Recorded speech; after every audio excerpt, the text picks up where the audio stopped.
नवी दिल्लीमध्ये skill India मिशनची पंतप्रधान नरेंद्र मोदींनी केली सुरुवात।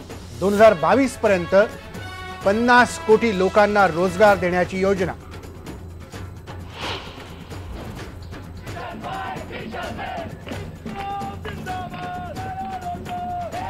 एफटीआयच्या संचालकांची विद्यार्थ्यांना नोटीस, संप मागे घ्या नाहीतर शिस्तभंगाची कारवाई करणार। एफटीआयच्या संचालकांचा विद्यार्थ्यांना इशारा।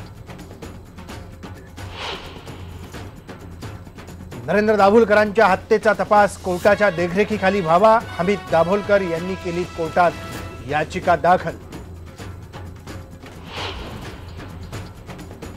मुंबईची एकेकाळची लाईफलाईन बेस्ट बस सेवेला उतरती कळा। प्रवासी मिळवण्यासाठी करावी लागतीये धडपड। गेली काही वर्ष सातत्यानं मोठं आर्थिक नुकसान।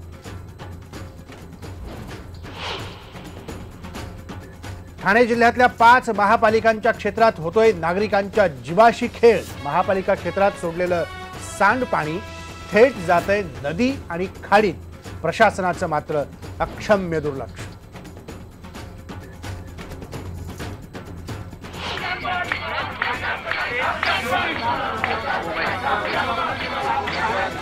विधान भवनाच्या आवारातही घुमला टाळांचा निनाद। कर्जमाफीसाठी विरोधकांचं आता भजन आंदोलन। विरोधकांच्या सभात्यागामुळे तिसऱ्या दिवशीही कामकाज ठप्प।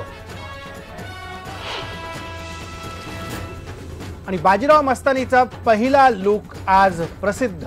18 डिसेंबर रोजी संजय लीला भन्साळीचा महत्त्वाकांक्षी सिनेमा